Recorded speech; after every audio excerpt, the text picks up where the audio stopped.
Panalangin ng pamagitan kay Maria, kaaliwan at pag-asa para sa mga may sakit. O mahal na Ina, Maria, Ina ng Diyos at aming Ina, na may pusong mabigat sa habag at taimtim na pagninilay, ako'y yumuyuko sa iyo sa oras na ito ng malalim na pangangailangan, dala ang lahat ng mga may sakit na naghihirap sa kanilang pisikal na sakit at espiritual na pag-aalala. Ikaw, na pinili ng Diyos upang maging ina ng tagapagligtas, ay nakakaalam ng mga sugat ng kaluluwa at mga pagsubok na nagpapabigat sa diwa. Ikaw, na nagmasid sa bawat hakbang ni Jesus mula sa kanyang kapanganakan hanggang sa kanyang pagkakabasag ng krus, ay alam ang bigat ng mga pighati ng tao at ang pagdurusa ng mga nagmamalasakit na puso. Sa iyong maternal na pagtingin, puno ng pagmamahal at awa, pumikit ka sa mga anak na ito na naghihirap, nakahiga at pinagdaraanan ng mga anino ng sakit. O Ina, na ang puso ay tinusok ng 7 espada, ikalat ang iyong balabal ng proteksyon sa mga may sakit, at nawa, sa iyong mga maternal na bisig, sila ay makatagpo ng ginhawa at kapahingahan. Yakapin ang bawat isa sa pagmamahal na tanging isang ina ang makapagbigay, at dalhin ang kanilang mga kahilingan sa maawain na puso ng iyong anak, si Jesus, na sa isang simpleng paghipo ay nagbibigay ng kalusugan sa mga may sakit at buhay sa mga patay.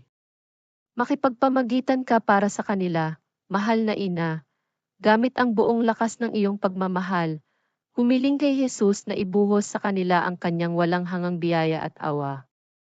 Mahal na ina, hinihiling ko sa iyo na tingnan mo ng espesyal ang mga taong nababalisa sa sakit.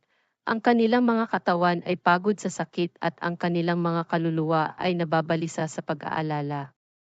Naway maramdaman nila sa iyo, Maria, ang pag-asa na hindi nagwawagi sa takot, ang pananampalataya na nagtataas sa oras ng matinding pagsubok. Naway makahanap sila sa iyong pusong maternal ng isang ligtas na kanlungan, kung saan ang kanilang mga sakit ay maibsan at ang kanilang mga luha ay mapunasan. Sa pamamagitan ng iyong makapangyarihang pangungusap, makahanap sila ng lakas upang tiisin ang bawat bagong araw, bawat bagong laban na dulot ng sakit. O ina ng mga pighati sa pinakamadilim na oras, kapag ang sakit ay nagiging di matiis, ang dilim ay tila walang katapusan, maging liwanag na nagniningning na naggagabay sa mga nagdurusa. Na, sa bawat hikbi ng pag-aalala, maramdaman nila ang tamis ng iyong presensya, na nagpapakalma, na kumukontra, na nagpapalakas. Huwag nilang maramdaman na sila ay iniwan, kundi sa halip, magkaroon sila ng malalim at hindi matitinag na tiwala na ikaw, mahal na ina, ay hindi mo sila iniwan kahit sa gitna ng pagdurusa. Naway sa mga kalaliman ng pagkabalisa, marinig nila ang iyong banayad na bulong, na nagdadala sa kanila ng katiyakan na ang krus na kanilang dinadala ay hindi walang kabuluhan, kundi sa bawat sandali ng sakit, sila ay nagiging higit na kaisa sa sakripisyo ng pagtubos ng iyong anak, si Jesus. Naway mayalay nila ang kanilang mga sakit bilang sakripisyo ng pagmamahal, tiwala na ikaw, Maria, ay dinadala ang bawat isa sa mga sakit sa maawain na puso ni Jesus, na nagiging dahilan ng pagbabago ng pagdurusa sa pagtubos at pag-iyak sa pag-asa. O ina ng awa, ina ng patuloy na tulong, ipinagkakatiwala ko sa iyo ang lahat ng mga may sakit. Alam kong tatanggapin mo sila ng pagmamahal ng ina na hindi umaalis sa kanyang mga anak. Nawa, sa iyong makapangyarihang pangungusap, maranasan nila ang biyaya ng paggaling, kung ito ang kalooban ng Diyos, o kung hindi man, ang katahimikan na tanggapin ang mga plano ng Diyos na may tapang at hindi matitinag na pananampalataya. Naway maramdaman nila ang iyong pag-aaruga, lakas, at kaaliwan sa bawat oras, at sa kabila ng mga pagsubok, magkaroon sila ng katiyakan na ang Diyos ay kasama nila, ginagabayan sila, tinutulungan sila, at inihahanda sila para sa walang hangang kaluwalhatian. Nawa ang banal na espiritu, pinagmumula ng lahat ng kaaliwan, ay dumaloy sa bawat isa sa kanila, na punuin sila ng lakas, kapayapaan, at tiwala sa pag-ibig ng Diyos.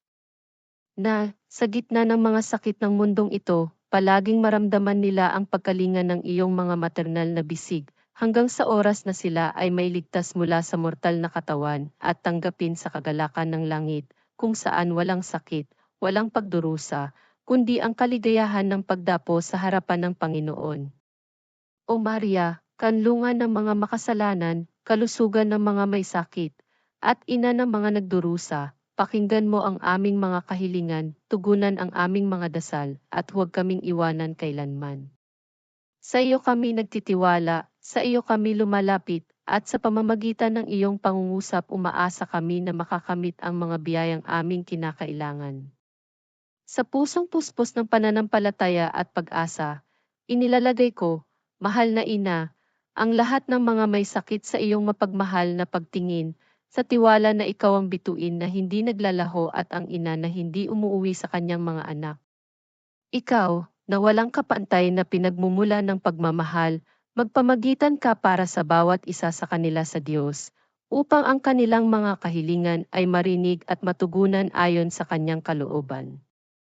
Naway maramdaman nila ang iyong pagmamahal at proteksyon palagi, at na, sa paggabay ng iyong halimbawa ng pagbibigay at pagtitiwala sa Diyos, matagpuan nila ang kapayapaan, kaaliwan at lakas.